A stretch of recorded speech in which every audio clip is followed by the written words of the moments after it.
Hello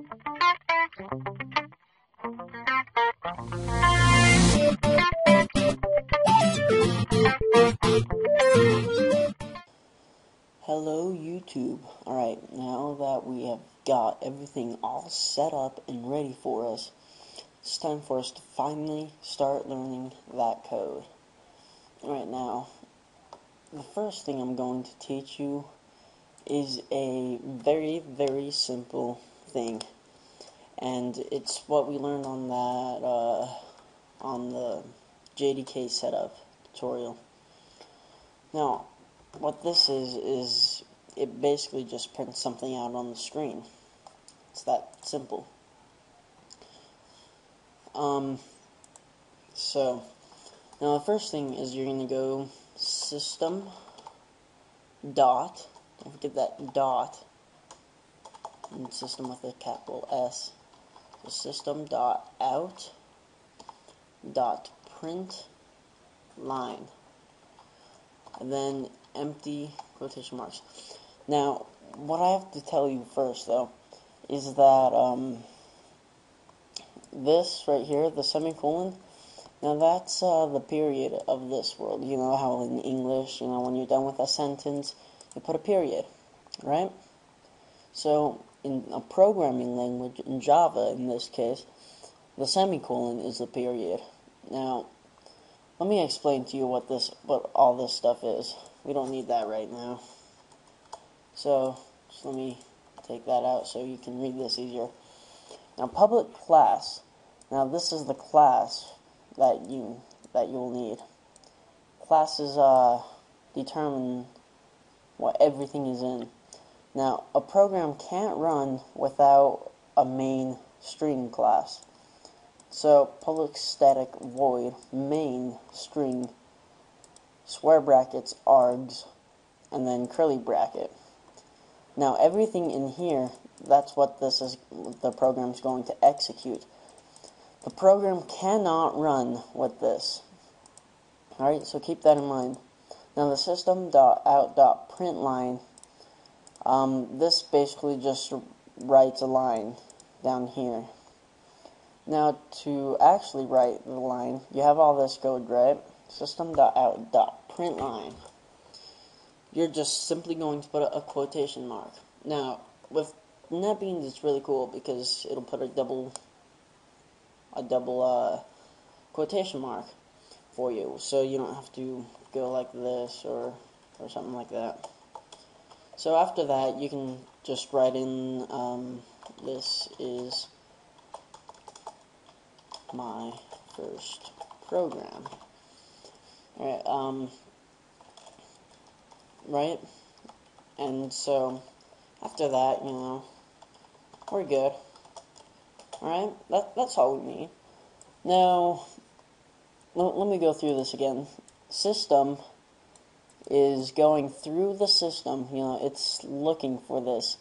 Goes through the entire system, and goes out. Now that's when you want out, right? It's kind of self-explanatory. It wants to come out, the words. Alright, now print line, this isn't like a printer function, This writes something on the screen, like this. That's a print line function. Or, well, I'll explain more on that later, but, yeah, that's mostly a print line function.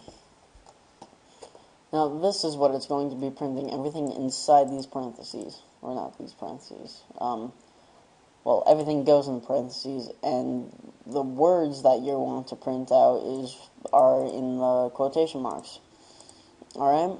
So, that's about it. Why don't we, go ahead and run this program, see how we did. Hopefully no errors. And there we go. This is my first program. Now I'm going to also teach you something else here. I'm going to teach you variables. Now, what a variable is it's the programming way of how to store something. Like, say you want to have the number 4 stored. Let's just get rid of this really quick.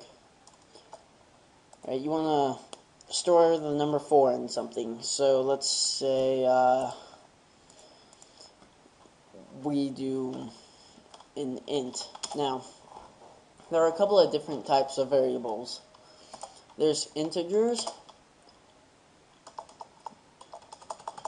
I'm sorry, I forgot the name.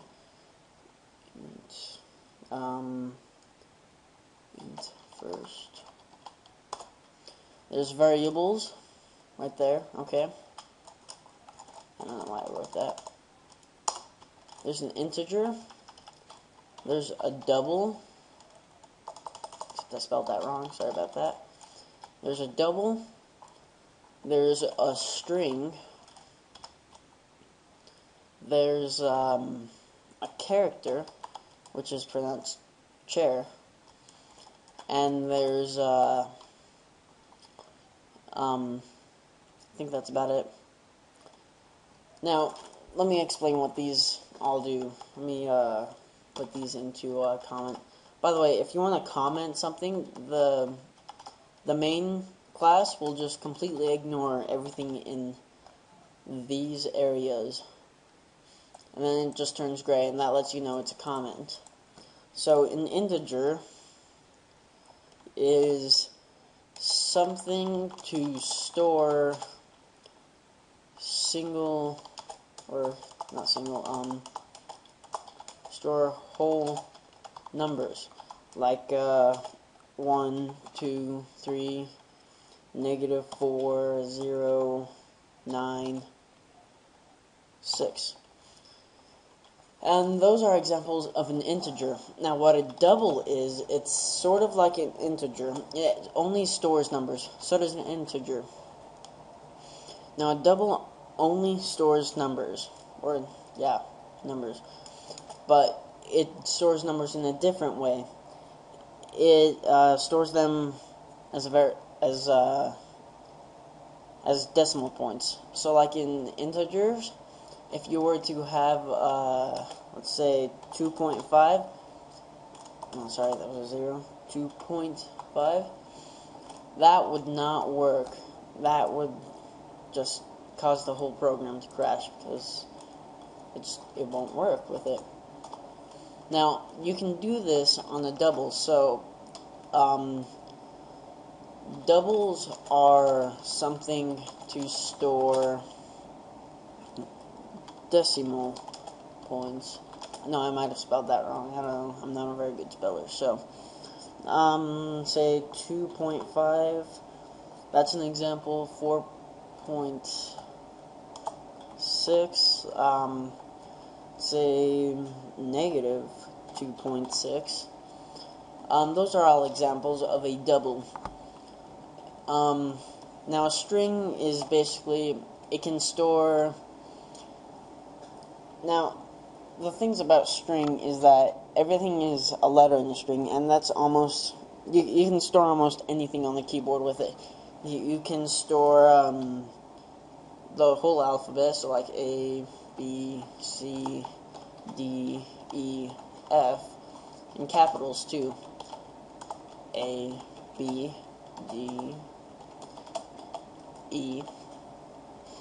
But it can also store numbers. So like 1, 2, 3, 4, 5, 6. You can all store all those things. So 1, 2, 3, 4, 5, 6. Sorry, I didn't put the commas there. Alright. Now the thing about a string is that it won't add the numbers. You have to use an integer for int. That's how you do it, because, you know, in the programming you abbreviate everything. Or a double. You can't add two strings together. That just, well, okay, you sort of can, but it won't work very well. Now, characters is special characters, like, special characters, I don't know how to spell that. Special characters like star and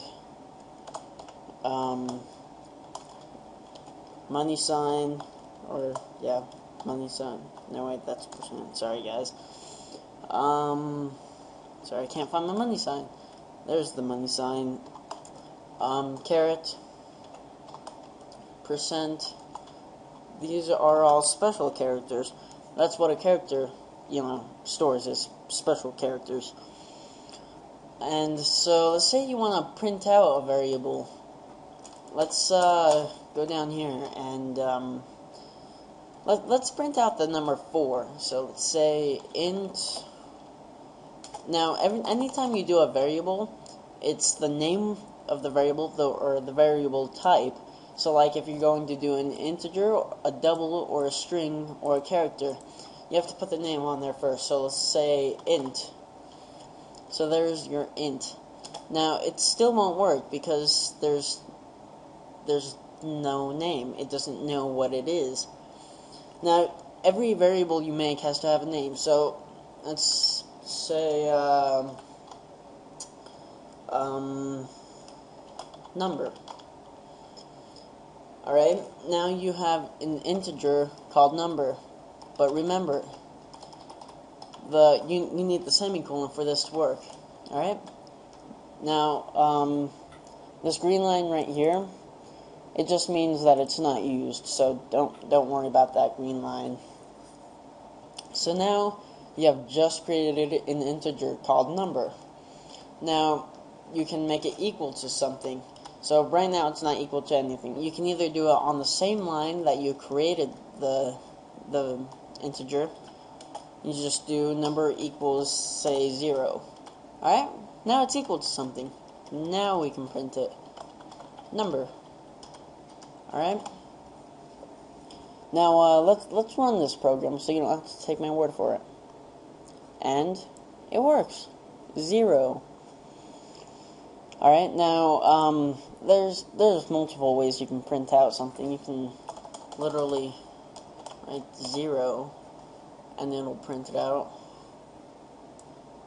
But variables are much more dynamic use. So, we have a number printed out, right? And so, that's basically the breakdown on variables. You just do int, the variable name.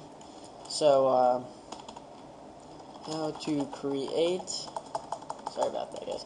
Create a variable. Now, how you do that is you simply do the name of the variable. Let me write step 1 so you guys don't get lost here. Okay, so name of the, type of the variable. Alright. Step 2.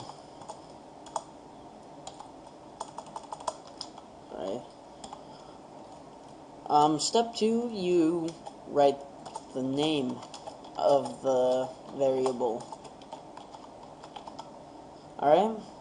Simple enough, right? Now, to be able to print it, you're going to have another step. Now, that step is making it equal to something. So, to do that, you simply do equals. One single equal. That's the assignment operator. So if you want to make something exactly not exactly. If you want to make that, like, say, toast equal to Cinnamon Toast Crunch, then you would use that equal sign. That's the assignment operator. So toast is now Cinnamon Toast Crunch. Alright, so you just use an equal sign, and then the thing you want to make it equal to. Alright, now that's just about the end of the tutorial. Now, if you guys are kind of confused, leave a comment. Let me know what I can do better to help you guys out. That's it. Thanks for watching. Please subscribe, rate, do whatever, thumbs up. Yeah, suggest this video to your friends.